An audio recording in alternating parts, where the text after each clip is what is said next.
Sisit kakio kiwapatin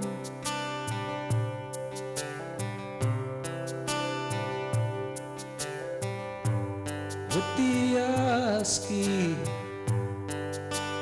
Notekimiwan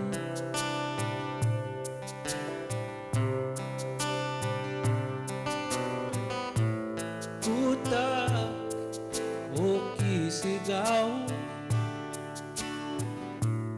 Akami mo kawititin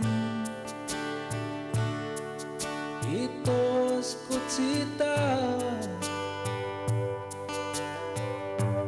Namoya kosta Towin Ita michichi Makikwe matuin Kaya kustatsi Kutak ukisigaw Masinayagan ka kinapat naman 1740s, 1760s. Utstaw isa egisiniga asut kitsansin ni na ugimaw. Kanagatsisi tansin no, huwasagi kiskangi tagi sita isip matsi isut. Huwasa kusisi kami no to tansin no, utstaw ugimaw isa egisiniga atit kitsansin ni no. At times, tasagi times kutsipan ikspik, kati tipeni tago te meswe moniaw. Ikspik kati tipeni megawago samis tay naspitsi ugibagan kia atisiniga tigay no. Nihiuni ganiwak ogugagi pinagatsitahatsigugan stuhtahkooma muuniaapmaatsiwin kiimaatsipiikskuistamu oogutaga nihiawat. Ekuspiku bagagi punnutun tokigoni naspitsi ekusis yansin no kiat nagatiso miswechegi siwapatak agamaskik papituste egi pamituta te pamintuta maget. Igoni kai kagi pegia ut. Egusisi naspitsi kiatti maames kutsipanu veegon. 1918 gagi puntpaigen stamman magagi maatsimsnotento. Awani hiomo hakawa Lieutenant Frederick Loft uutta kiittuuma Privy Councilor tsigistugamauma Englandigi nakskawat. Ipikskuista muatuhuni hioa jogama kohtaatsigni hiogumuutti Canada. December 20, 1918 gimatsipaihtaw Indian League of Canada guttiuma Six Nations kunegan in Ontario. A lot of that movement to allow First Nations students to get into the mainstream school system, to get out of the residential school system, which was horrific, came from the returning soldiers, both the World War I and World War II. My grandfather was in both wars. And so when they went overseas and they got to travel outside the reserve, they saw the way the rest of the world was. And they saw the freedoms and rights that other Canadians had and other people around the world had. And so they were able to study their own situation in a broader comparative context and see how terribly they were being treated, how marginalized they were, and how discriminated against they were, how little access they had to education and employment opportunities and things like that. So they started to lobby for changes in the Indian Act. Ikspigagi punutinto. Uhuga pigiwitsik magan sihkana kigiwitsikkimuak tanihkumali parmi putayatsik kawinagatahkomas kunegane. The Indian Act was a really oppressive piece of legislation. You know, it had prohibited a lot of our ceremonies. It had the compulsory residential school attendance thing. It imposed the chief and council system on us, and even your chief and council had to be approved by the Indian agent. 1944 Pirsi masnehegan masnehegattu apihtogussana pigtamaksitsigu 1947 uissuuingi sapohtegaattu apihtogussana tapaknihtsiguisto taimihtsiguitsiguutta provincial schools. Indians weren't allowed to go to public schools until around 1948. They were denied access because schools fell under provincial jurisdiction. which is why most of them in that era only got a grade 8 education that they were able to get at residential school or at the few remaining day schools. Tappo ko makain na ako siis yan makakipitikatajik 1951. Ako ta Indian Act ko tagusita. Indian Affairs up to that point only concerned itself with grade 1 to 8 and then eventually to grade 12. And it didn't even develop any grade 12 programming per se. They just developed transfer agreements to the provinces to allow Indian students to go into provincial schools. Et papikis ko atat sika tagakipitikat peer true. Yung ani peer true kapitikat mistake chika ita mag 1968 an sinya ka gusis. Pete ko esta isia pinagani an kita. Monia opmatsu nagipis matsus kwahtawi paingawi. Ako spiko tini na first get tia au na peo Jean Chrétien kita. Itai sa po kaya itsayo taga punagista was prime minister. Ako spiko ni ma kakipitikat sika teka ni ma white paper 1969. Kigusko ni kanin no. Ewaut negate ni kutaskia ya isko ni kanin no. 1969 kagi suapahtigatti kuttani hianouta Saskatchewan kagi maatsiguiskinahkooma ksnahmaagiuin weoni hiogit pihtamassuogi we suatahkootan sitisiksi nahamuatsiguskaaja. Ni hiana moagiuhtsipaknamukta Sapohtimagoma kawapskaaglpappi National Indian Brotherhood kinutnamogiago iguagiuttahuiuak Red Policy Paper gimasnaham Herald Cardinal Alberta nihio wesuo umasnahigio kagimasnahayagon mastigipigskwistamodguis nihioa. So our grandfather explained to us when we were young what the treaty negotiations were all about and what the ideas were and the agreements were concerning education. And it was when the old people and the leaders went into negotiations for the treaty, their position was that we weren't giving up our traditional education systems, that we would hang on to that. And there was no discussion at treaty negotiations that our education system would be taken away from us at all. So what they negotiated for was that we would hang on to our system, but we would also have access to the cunning of the white man, and that the federal government, the Dominion government at that time, agreed to provide education to all First Nations people, equivalent to any education available to Canadians.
Up until about the mid-70s, the education First Nations people received was the education package that the federal government and even some of the churches still provided. And so the quality of education wasn't great. And First Nations across Canada were saying that we can do this ourselves. And so the big Indian control of Indian education movement started afoot in the late 60s, early 70s, and culminated in a position paper called Indian Control of Indian Education that was presented to Ottawa in the early 70s. Kitemiskutsipainina aim hauks nahamagiwin yaayo uumatohtsuuskaiks nahamagiwin kitemamtunihtamuk pahkanuhu tahihtsagawassak. 1969 kagi suapahtigatti kuttani hianouta Saskatchewan kagi maatsiguiskinahkooma snahamaagiuin weoni hiogit pihtamassuogi wesuatahko tansitisiksi nahamuatsikuskaaja. When you go to residential school, you just drop your language. I mean, you had a lot of help dropping your language. And I think it would be very good if we, at different areas like the Indian education and so on, there should be other components besides what we can learn from the white person teaching us, from there. Kietes pahkiipainen kattepimsu tai siinu, joku tuoma käännä takaisin kaattiin. Joku mihtsät niin hio kihteek, kimam sittu taujoukoma niin hio pikskuivin tauitse hikutsik taks kihtahkuau. When you go to residential school, you have that break from your own family. Well, maybe up to sometimes for 13 years, you don't interact with your family, and you leave home.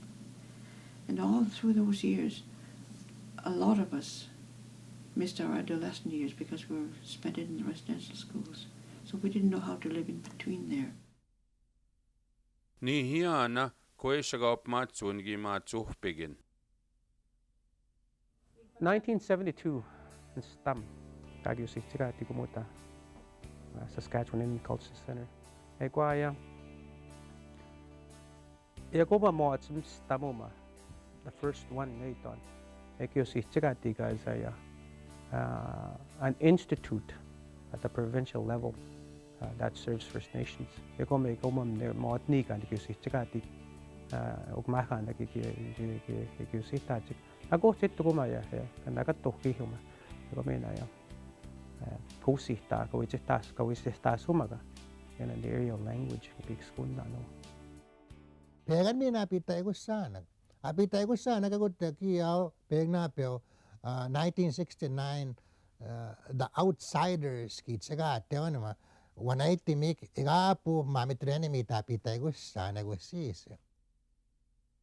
Métis Nation of Saskatchewan kajahti Métis Society kihtagunas pin 1960s. 1982 apihtogussa nagagin staunahtsegumani hiana uutta constitution. Tohtsigutta Métis National Council giussihtsigaattiu 1983 ta pikskuista muoda apihtogussa nagaisinuak tawitsahatsik tamaskousihtaatsikuma apihtogussaan utinawa nagua eisinuak.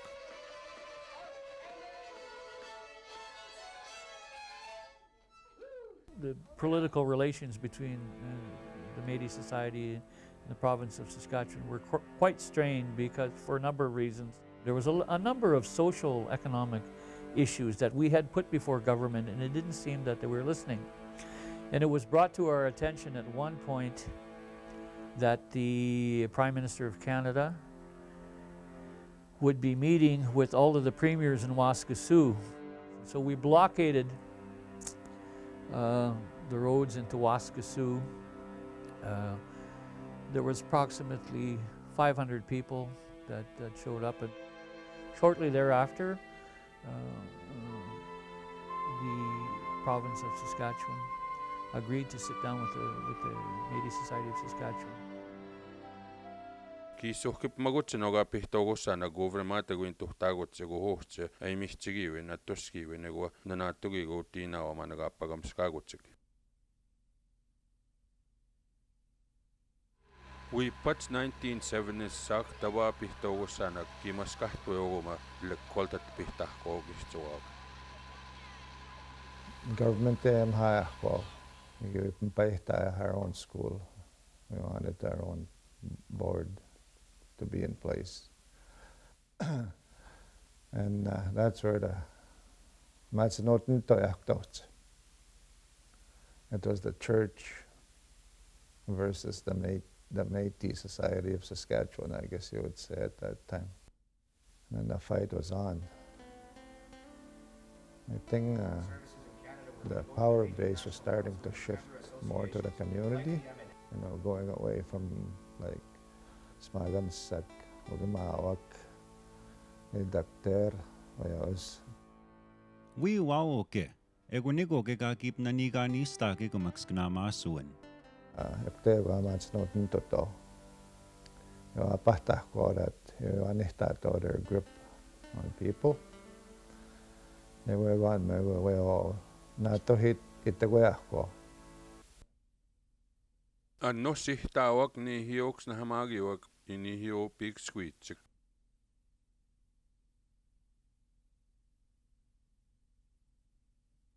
Now, Indian Affairs has always taken a position that they don't acknowledge university as a treaty right.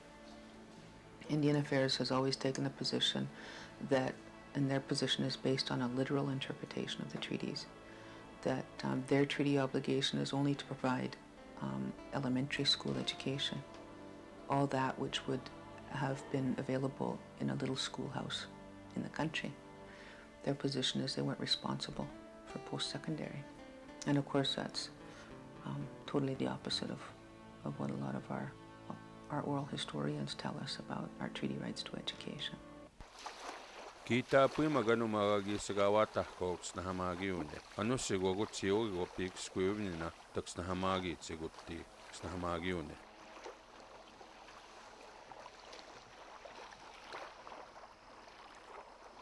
Kiskinwahama ako ma nihido yun ka nida macho ni Kiskinwahama tiwa mo we do chita pogo ko tamina ta situs ka chika wasak kispin ko it machi tana no nida big squeen minna nida machi huin nanto nisap ka we chatus ki magaw tatus ki mi gach ya tus kata ko Kiskinwahama tas naigan tap mitsa ko Kiskinwahama giwak tata to aski wen awasagi mani hoto chik Disney daw nagamutsik tanani hiduistik ito namin nawas sagat mididihtamok inihidawitsik kami na tanani hiduistik kami na unigigwawa mididihtamitoa.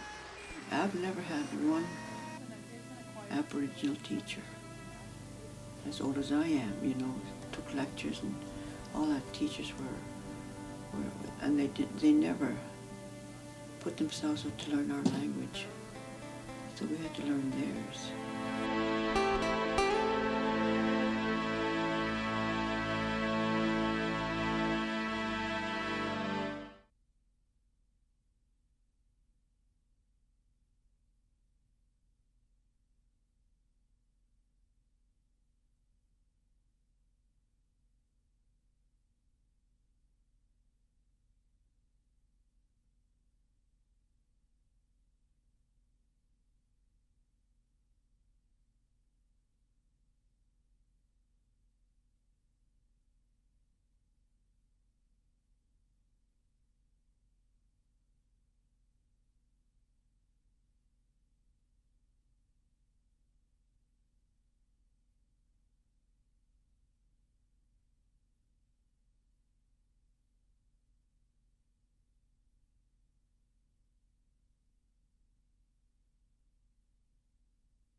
Ni hiok igua pihtogusana kihtsuakit pihtamok ai mihtsigiwen. Igua gigawatamok ni hioks na hamagiok taks na hamoatsik ni hiowassa.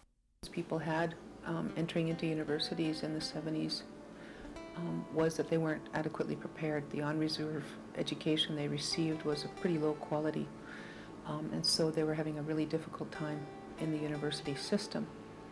Also, there wasn't a whole lot of First Nations graduates out of high school back then. So that's when the TEP programs emerged.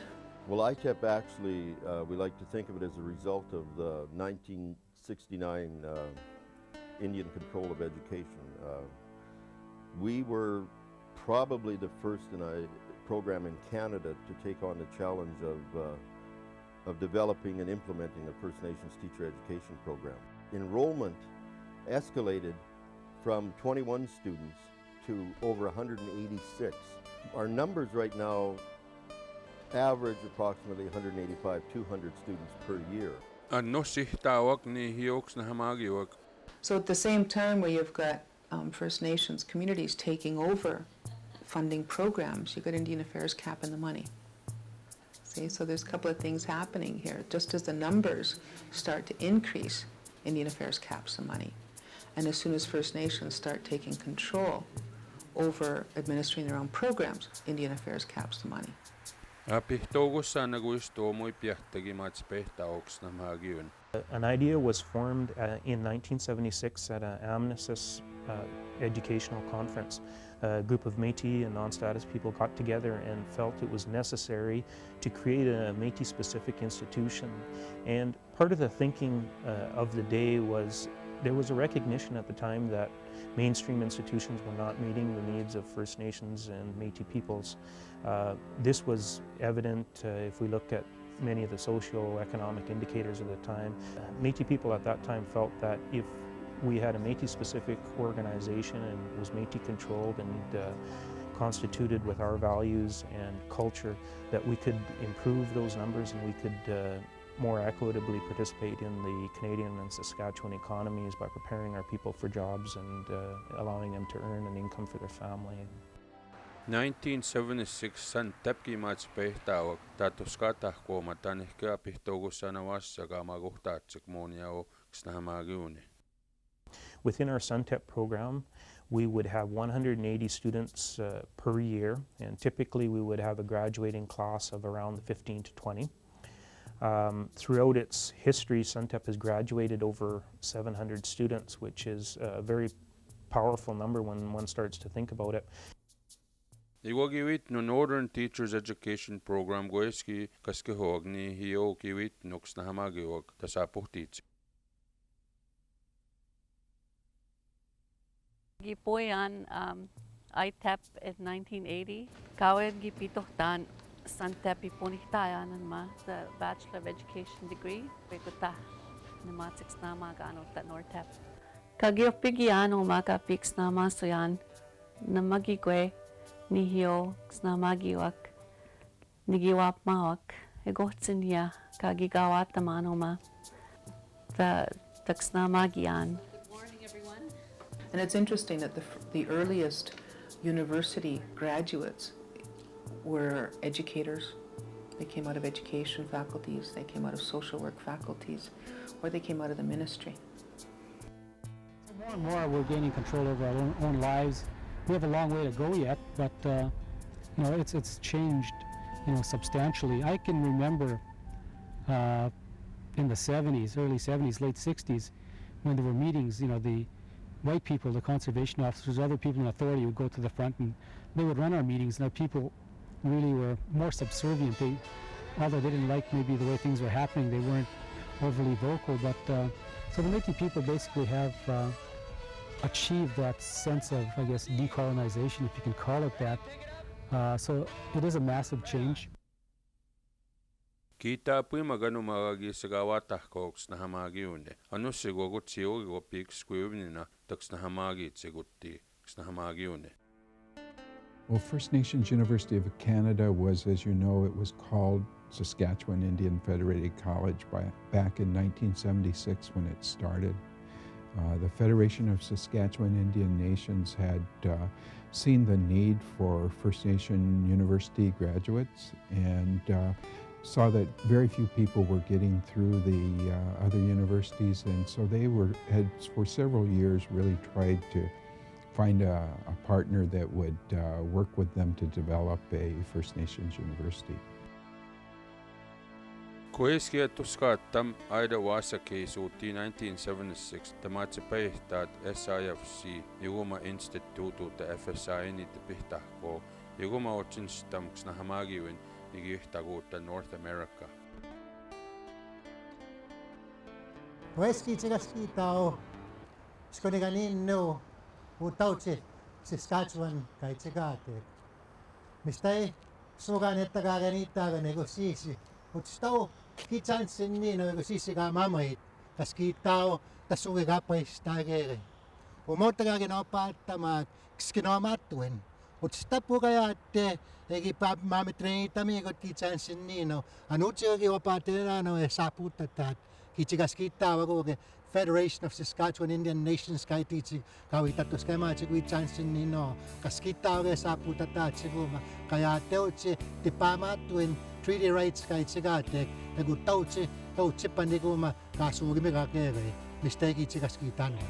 And it's only been in the past 20 years, really, that you've got a new generation that's expanding beyond education, social work, and the ministry. So in the past 20 years, you've got this wonderful diversity of First Nations graduates from engineering, from medicine, from dentistry, from history, from anthropology, archaeology, economics.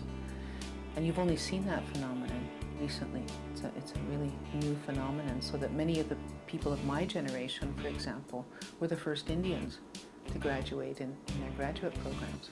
First Nations people and education is still a really fresh new history.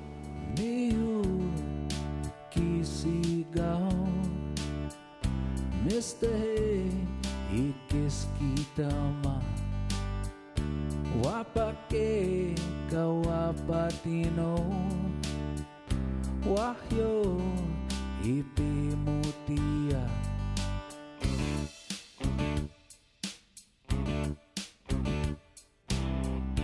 Kutak ukisigaw, niwats, niyomatsi